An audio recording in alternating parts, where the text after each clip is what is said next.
Hello and welcome to this edition of Games and Goals on RTB News. I'm Adam Reed in London and this is Reuters. Coming up on the programme. It's Sane to City as Leroy joins Guardiola as the transfer window hots up. Roberto Martinez has a new job as he takes over as the national coach of Belgium. And the new season is upon us as FA Cup winners Manchester United prepare to take on Premier League champions Leicester in the Community Shield at Wembley. Very warm welcome to the show, and first though to Manchester City. As Pep Guardiola continued to build his new squad this week, the Spaniard has snapped up two players in Brazilian striker Gabriel Jesus, joining from Palmeiras, and he also delved back into the Bundesliga talent pool as well. Germany midfielder Leroy Sane is Pep's latest acquisition. The 20-year-old attacker signed from Schalke for almost $50 million. Sane scored 8 times in 33 Bundesliga appearances for the German side and now can't wait to get started under Guardiola. One of the reasons was the coach, and he convinced me it's a very good club and I can continue to progress. I know there's a very good coach here and I will learn a lot. Well, joining me this week to discuss Sane's arrival at City and all the other main talking points are the former Everton and West Ham striker Tony Cottee and, as ever, Reuters senior sports analyst Nigel Stevenson. Tony, so Manchester City have been in the transfer market again. Where is Sane going to fit into Guardiola's plans?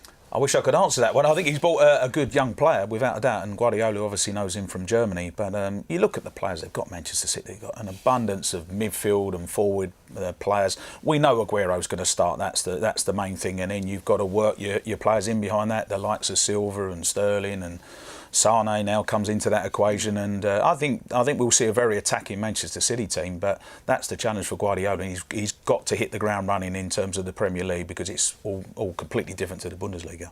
So Nigel, there's an unknown quantity in Sane, but of the players that Guardiola does know about and has seen in training so far, who's the most indispensable to him? Well, Tony sort of mentioned it there. I mean, they've got an embarrassment of riches, and that's his real problem this season. I mean, I think Aguero, for me, and as Tony said, he starts every time he's fit. He starts. Silva, I think, unlocks everything, so he starts for me. Company when he's fit, so that's about a third of the season. De Bruyne, I do like, and that's about it. Maybe Hart, but Hart has been a bit iffy in terms of especially the Euros as well. Yeah. Exactly. So beyond that, but he's got so many to choose from.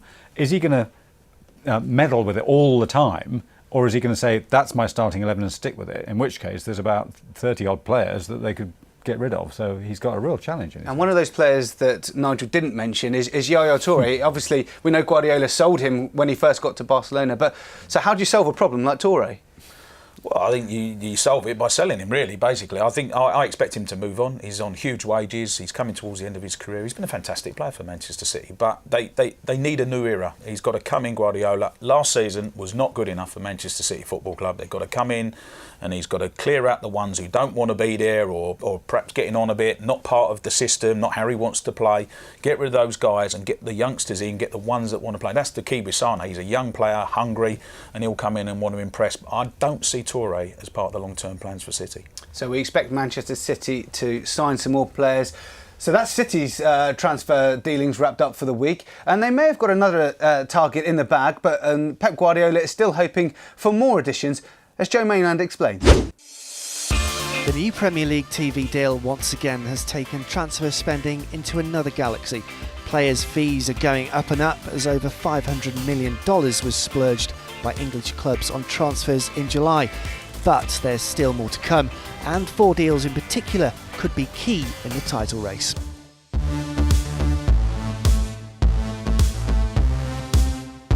Will he stay or will he go?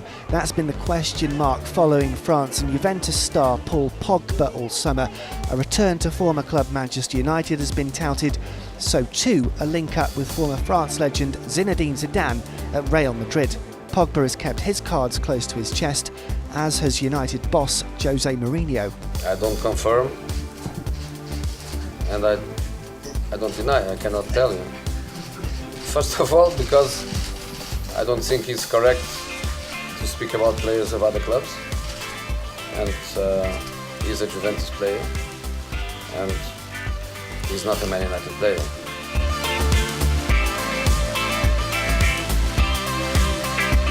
Everton's John Stones has long been admired by the Premier League's top clubs. The centre-back had the chance to move to Chelsea last summer. This time, Man City are the club after his services. Should Pep strike it lucky with Stones, he could create a dream partnership with City captain Vincent Kompany.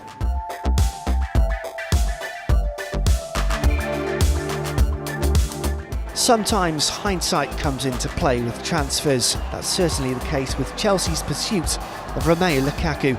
Rewind 2 years and he was in the blue of Chelsea. At the moment, he's in the royal blue of Everton. An offer of around $80 million may take him back to the bridge.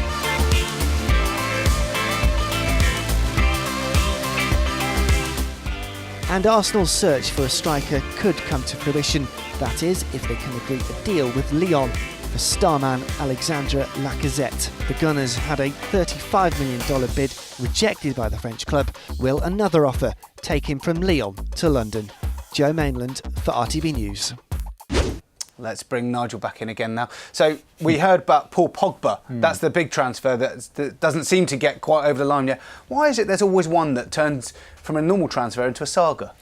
Well, I think we're going to discuss elements of this as we go through, but if you've been sold by a club for not very much, you've gone to Juventus, done 4 years winning everything, they love you there, it's got to be pretty special for you to leave. So if somebody comes along and offers what would be a world record, you want to make it right. So he's in his, if this is happening, and one assumes that it is, he wants to get all the add-ons right. The agents want to get their bit. That's the key word, Nigel. Agent. Well, and I don't even understand the world of agents, but I understand that makes it much more complicated because they do the deals and they do the add-ons, the extra bits. The previous clubs, although that one's back to Manchester United, you know, it is so complicated. That's why it takes so long. It's not just do you want to come and play here. It's how much do you want to come and play here, and that takes time.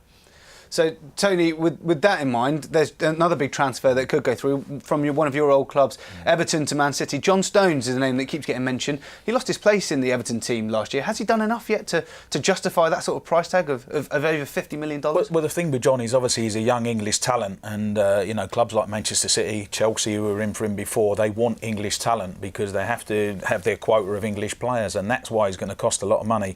I don't want John to leave Everton. It's one of my old clubs, but I also want him to progress as a footballer, and I think the time might be coming now for him to move on.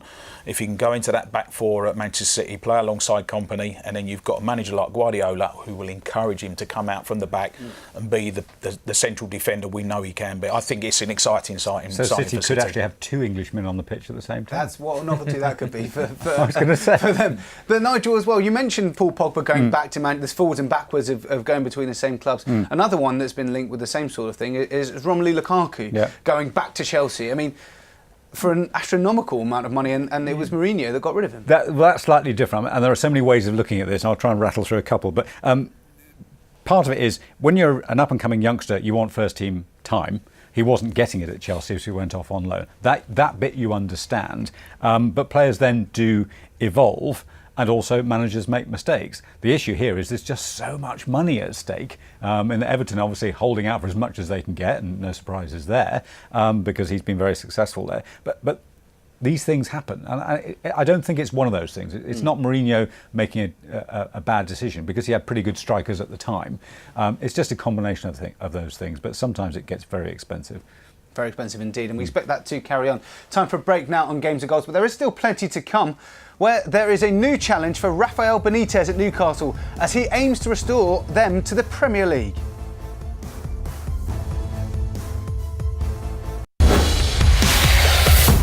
A very welcome back to you now. Roberto Martinez has got straight back into management, this time as the national coach of Belgium. The Spaniard, who was sacked by Everton at the end of last season, takes up his first job in international football as Belgium's head coach. Mark Wilmots, though, stepped down as their coach after Euro 2016 in their quarter-final exit. Martinez's first match in charge will be on September the 1st against Spain. Now, Sam Allardyce suffered a setback as England manager this week when Bayern Munich assistant manager Paul Clement declined the chance to join his coaching staff. Clement, as you can see here, seen on the right, has once again joined up with head coach Carlo Ancelotti after their successful time at Real Madrid. After being approached by the English FA, he's decided to turn them down, saying it's in the best interest of everyone to concentrate solely on the job in Munich. Now, staying with international football, and Argentina have announced their new head coach. That's Edgardo Bueza. He comes in after Gerardo Martino quit after their Copa America final defeat to Chile back in June. Bueza has left Sao Paulo to take up the job. He won the Copa Libertadores with San Lorenzo in 2014. Well, let's talk about the dealings of international football, and let's start with Paul Clement's decision to turn down England. You were lucky enough to play for England, Tony. What do you make of that Paul Clement, when England come calling, he said no? Well, I agree with it from the point of view that if he's happy at Munich, then he should obviously concentrate on what he's doing at the club. I think it is hard to combine the two. I know people have done it in the past and we've seen pundits combining the roles, etc. But I think you should be totally focused on England. And I think that's what Sam Allardyce will want. He'll want whatever backroom staff he's got, be totally 100% committed to England, and quite rightly so. England are in a right mess in terms of our footballing credentials, and Sam wants to rectify that. So I think Paul Clement's made the right decision. It's just disappointing because he's a good coach. Didn't work for him at Derby, but Sam needs to get people like Paul Clement in to help him along the way. And moving across Europe, Nigel, Belgium, Mark Wilmot's stepped down. They were one of the favourites to win Euro 2016. They've appointed a man that was sacked in the Premier League last season. What do you make of that? I'm quite surprised by it, given that the Evertonians that I know, and there are a couple in this building who are absolutely dyed-in-the-wool Evertonians, were very emphatic that Martinez had to go. I like Martinez, but I think he clearly has limits in terms of defensive frailties and decision making. It seems to be the assessment. Now, Belgium have got a bundle full of talent at the moment. Wilmots clearly didn't bring it out of them. I don't really see Martinez doing anything special with them. You want to get that spark into a team that's only going to be there for a few more years as a young group. I'm very surprised by it, but I wish him luck, but I'm quite surprised by it. Now, there was disappointment for Argentina. Now, they lost a manager after the Copa America defeat. Surely the first job for any manager that was coming in was to get Lionel Messi back playing football for them. Hands and knees is what you need. Absolutely, yeah. I mean, if you want to achieve anything, let's not forget the World Cup's only 2 years away in Russia, so it's important to try and get him out of retirement. I was really surprised when I heard that. He's still young enough to play for Argentina. I think the problem players have nowadays is the huge demands. They're playing their club football. He's playing for Barcelona, going all around Europe, flying here, there, and everywhere. All the commercial sponsorship aspect of him being Lionel Messi, and then he's then asked to fly to Argentina games. It must be a compromise where perhaps he doesn't play friendlies, but he can play in the competitive games. So surely then with Messi, the point is that they need to manage him different to everyone else. Yeah, absolutely. Well, why not? He's one of the world's best, if not the world's best player. So if you've got the world's best player, Lionel, sit down. The new manager, fly out, go to Barcelona, sit down with him. What do you want? And whatever he wants, give it to him and make sure he's playing in the World Cup in 2 years' time, because they won't win it without him. We'll see what happens with that one. Now, the new season in England sees two Champions League winning managers taking charge of teams in the Championship for the very first time. As Newcastle with Rafa Benitez in charge, and now Aston Villa, managed by Roberto Di Matteo, they both start as favourites for promotion. Well, Benitez failed to save Newcastle from Premier League relegation last season, but has stuck with them as they dropped down a division. They've spent big in the summer as well, notably on Matt Ritchie from Bournemouth and Dwight Gale from Crystal Palace. They start the new season away to Fulham on Friday night. So the new season already getting going, guys. But Nigel, is it too early to call this season's Championship a two-horse race between those big sides that have come down? Absolutely, because if you look at the level of money and commitment in the Championship now, it's very, very high. In fact, it's not as difficult as the Premiership, but you've got only two get out automatically. It's an absolutely, you have to start winning on day one. You can forget your late charges because you might get into the playoffs, but if you want to get back, you have to start winning on day one. And the pressure is intense. You talked about Paul Clement, fantastic coach at Derby. Derby didn't make it yet again. And so there are the yo-yo clubs, the likes of Burnley, who have gone out this time. I still include my club, West Brom, in the yo-yo clubs because they'll be back down there at some stage. Boing, boing. But so you've got that, and Norwich, they've been up and down, so they know how to get out, and Hull and all those teams. There's a whole group of at least 10, and it's growing teams that are equally qualified to get into the Premiership. Whether they stay there or not is a different matter. But you need really good coaches to get out of that division, and it's a really tough one. Well, so totally, we've seen that the coaches dropping down a division, but what does it say about the strength of the Championship that, compared to other clubs, even other divisions around Europe, that players are willing to drop down as well a division for more of a chance? Well, first and foremost, I'm really excited about the Championship this season. I mean, in my TV work, I cover a lot of the Championship. I think the league is getting stronger. We've already spoken about the managers. There are a lot of good players who, because of the foreign influx into the Premier League, a lot of the good young English, British players, they're now playing in the Championship. So, perhaps Sam Allardyce will have to start looking at more Championship games rather than the Premier League. But it's a really, really exciting league. I turn up week in, week out. The top plays the bottom. You never know who's going to win the game. You get some really exciting games, and it's a fantastic league. There's a lot of money in there. Yes, you would expect Newcastle and Aston Villa. They've just signed. I think they've just signed Ross McCormack for 12 million.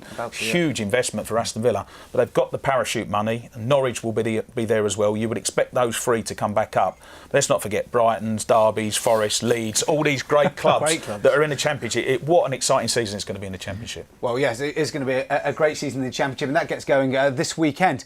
But now, though, time for a quick break on games and goals, but still to come. We look to Wembley as defending Premier League champions Leicester aim for more silverware to start this season.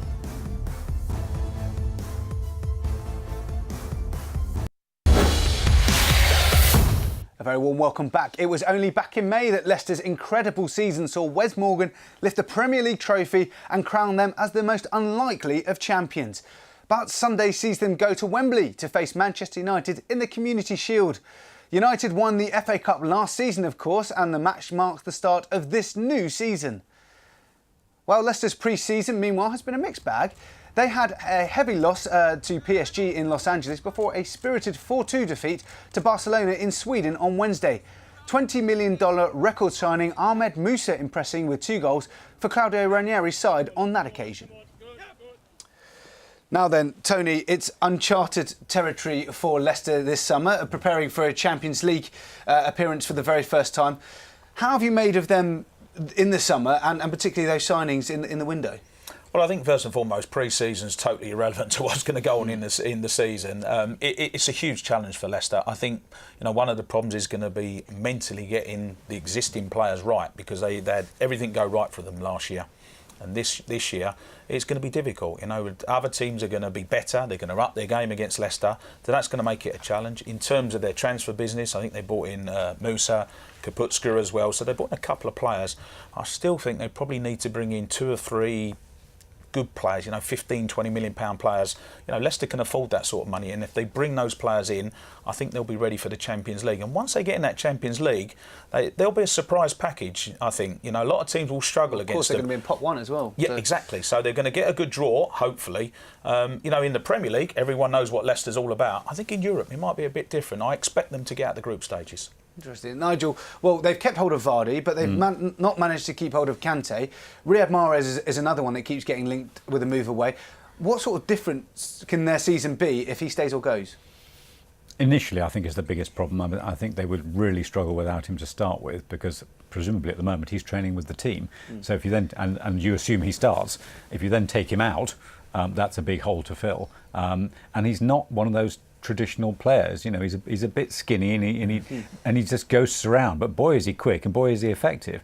So that's very difficult to actually replace. So I would think Ranieri's having a lot of quiet little chats with him, saying, please, can we give you some more money or something? But they must be hoping that he would stay. And on the other side of things, Tony, Manchester United, they've spent big again. Previous big signings in the summer, Schweinsteiger and Di Maria in the past 2 seasons, they've not worked out. Anything to make you think differently this time around? Well, I think Bailey's going to go into the team, isn't he? Ibrahimovic, I'm a huge fan of him. I think he's been a fabulous player over the years, and I'm really excited about seeing him in the Premier League. I think everyone around the world will be interested to see what this guy can do. 34 years of age, still got all the talent in the world. If they play to his strengths, then I think he will do well for them. Probably won't play every game. You've got Rashford, you've got Rooney as well to fit into the equation. Martial, they've got some really top players, Manchester United, and they've got one of the best managers in the world, so it's going to be fascinating. The thing that I like, compare with what Guardiola's doing, is that Mourinho, and this has been borne out, he's bought, 3? Yes, Mkhitaryan is the other one. Yeah, maybe. And Pogba. Yeah. Pogba to But come. he doesn't do wholesale. Remember Brendan Rodgers at your club? Yeah. Let's just get rid of the whole lot and bring another whole team in. It takes years to gel. They've bought 3 and they might have 4. He won't do any more than that. So he's evolving. He's not just doing a wholesale change, which is much more effective, I think.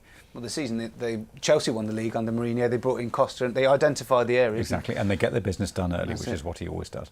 Well, Jose Mourinho's Manchester United this week, they were also in action against Everton to mark Wayne Rooney's testimonial. He's now been at Old Trafford for 12 years, and a host of named players that he's been at both clubs came out to celebrate the occasion. The game itself finished in a rather drab goalless draw, and Rooney played 52 minutes before going off to a standing ovation.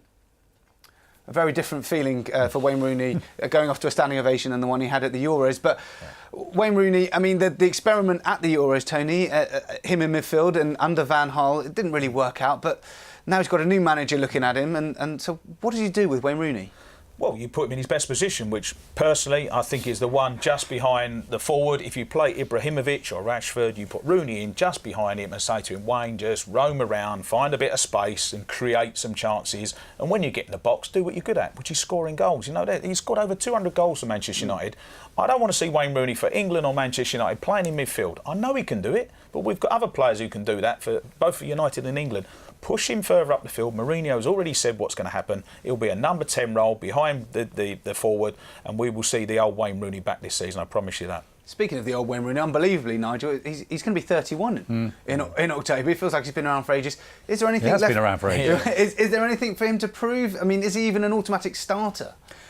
Not necessarily, but that's the whole point, nor is Ibrahimovic. But I think the two together in the big games, if they do hit it off, I mean, Mourinho's already said Wayne Rooney's playing up front. Good, so tick that box, thank you very much. And secondly, if he's working with someone like Ibrahimovic, I mean, God, how much? What more do you want when you're not the tallest player like him? You want somebody big to just pick up. Oh, I mean, it's an absolute dream, Wayne isn't it? Rooney's been a sensational player, and unfortunately, certainly in England, you don't ever appreciate anyone until they retire, and I'm sure that will be the case with Rooney.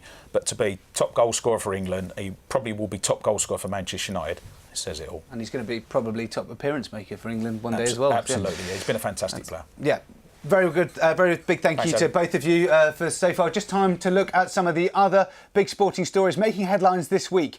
And Lewis Hamilton heads into the Formula One mid-season break with a 19-point lead at the top of the drivers' standings following his win at the German Grand Prix.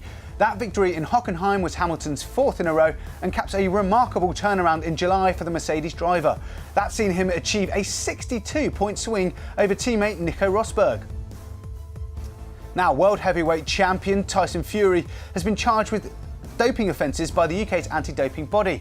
Now, it's now alleged that Fury has traces of a banned substance, nandrolone, in his urine after a sample taken in February. Fury has denied the claim. Well, Jimmy Walker was a wire-to-wire winner at the US PGA Championship to claim the first major title of his career. The American held off the challenge of defending champion and world number 1 Jason Day to prevail by a single stroke.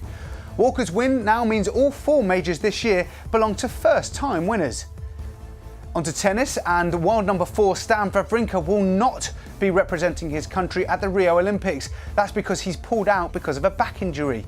His withdrawal means there's now 5 of the world's top 10. They won't be in Brazil, but Rafael Nadal will be there after recovering in time from a wrist injury.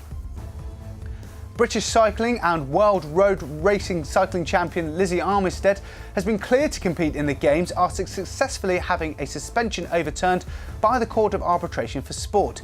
She had the ban provisionally enforced because of 3 missed drugs tests, but that's been reversed after the first of those was declared void. Well, that's just about it for this week's show, but do join us next time, where we'll be looking forward to the opening weekend's fixtures of the new Premier League season. But can Leicester keep hold of their trophy? That's it for this edition of Games and Goals. My thanks to Tony and Nigel for their contributions. I'm Adam Reed, and until next time, here from the Reuters studio in London, goodbye for now.